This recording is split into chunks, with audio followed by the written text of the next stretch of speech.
All right, hold tight because I am going to read out all these quotes here from Nathan Gorman.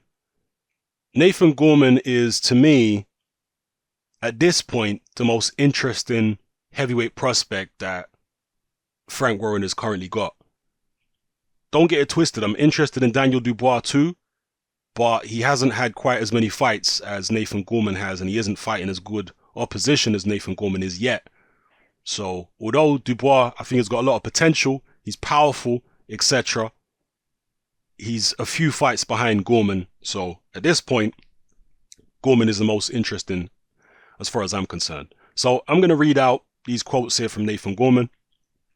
He says, with Hughie Fury saying he intends to vacate, I hope to fight either Dubois or Joyce for the British title this year. I know promoters go on about letting these super fights build, but at the end of the day, it'd be the prestigious British heavyweight title on the line, and every prospect wants to win that, surely. Honestly, I'd fight either of them tomorrow. I believe that I stand out over Daniel and Joe because I'm the full package. I can box, fight, bang, move. I've got extremely fast hands, and I know I can do 10 or 12 rounds at a good clip. Joe punches in bunches and he's relentless, but just powers forward. Dan just does the basic stuff, tries to bang you out with one big backhand. He's a bit stiff. Me against Dubois definitely wouldn't go the distance. Impossible. We'd both be looking to take the other's head off.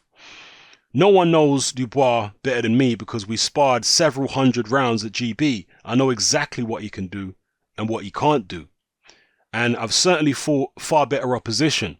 Frank has made sure I've been active in tough, progressive matches against stiff competition.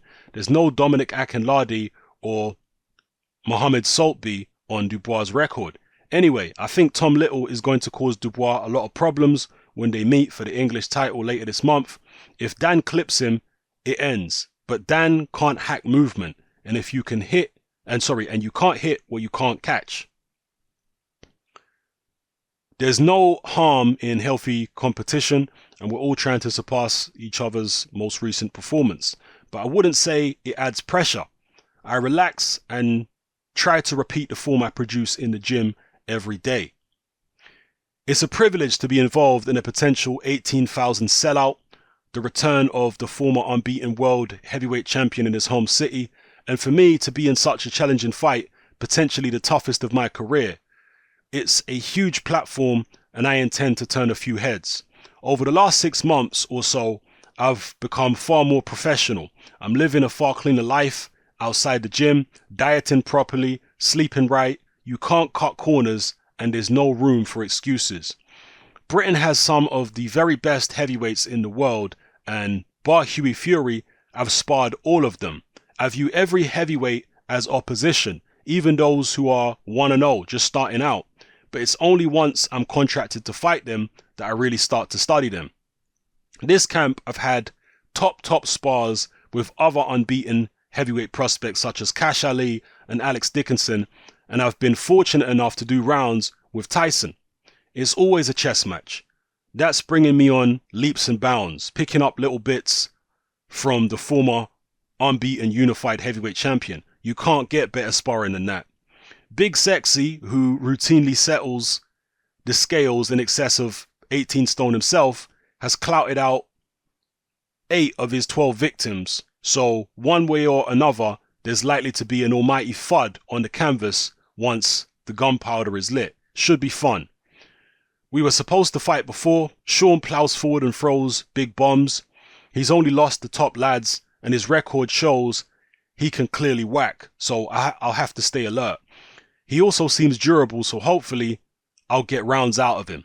I'm 12-0, so I've got to have these stiff tests now. You can't keep having knockover jobs, but he'll not trouble me. He's big sexy, but I'm bigger and sexier. I intend to show off all my skills, my speed, my movement, and finally my power. I want the whole audience talking about me as they leave the venue. So those are the words of Nathan Gorman, and he is fighting Sean Turner, Big Sexy, as he calls himself. Yeah, Gorman's hand speed is very impressive, very impressive.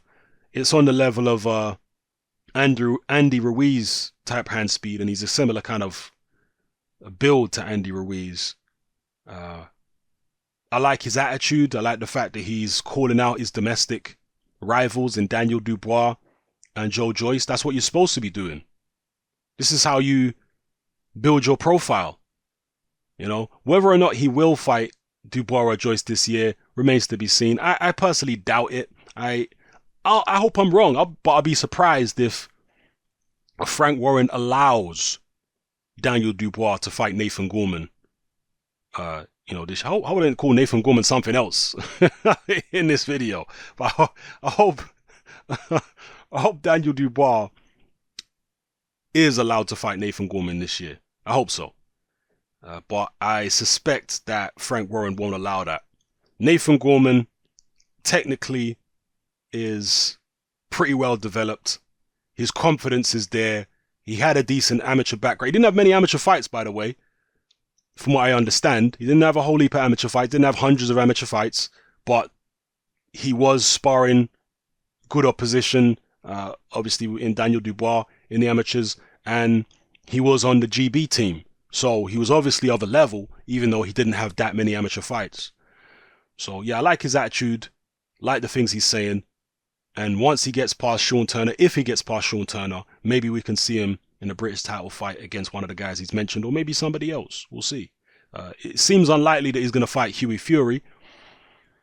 I know that Gorman is a traveler just like Fury is, and I've got no doubt that the travelers do fight each other. I mean, they fight each other all the time in bare knuckle fights, but in the ring, there's a lot of closeness and camaraderie between a lot of the traveling fighters I've noticed, especially at heavyweight. So whether they'll fight each other, I mean, I'm sure they will if the money is right, but they tend to all be sticking together and cheering each other on more than calling each other out. So, we'll see if Gorman versus a Hughie Fury could happen. Actually, isn't Gorman related to Hughie Fury? And I know the travelers will fight cousins and stuff like that. I've seen that. But I don't know. Maybe it would be an obstacle in the way of a Hughie Fury Gorman fight. And I suspect Hughie Fury is going to vacate the British title anyway and go on to fight somebody else. So we'll see. Let me know how you feel in the comment section below about everything Gorman has said here. Do you rate Gorman as a fighter? How do you think he would do against Joe Joyce and Daniel Dubois? I think right now, if they were to make the fight right now, I would actually pick Gorman over Dubois. But Gorman versus Joyce, I think that's a much, much tougher fight for Nathan Gorman. Much tougher than Daniel Dubois because of the fact that Joe Joyce is so seasoned, he's so experienced. Not only the countless amateur fights he had, but also the WSB fights that he had. He's so seasoned. He's seen many different styles, all types of different shapes and sizes, different abilities. So I would probably favor Joe Joyce to beat Nathan Gorman if they fought right now. Nathan Gorman is still improving, so I might change my view on that going forward. But right now, if they were to fight next, I'd pick Joyce to beat Gorman, but I'd pick Gorman to beat Dubois. So anyway, let me know how you feel in the comment section below, people. It's Hatman, I'm out.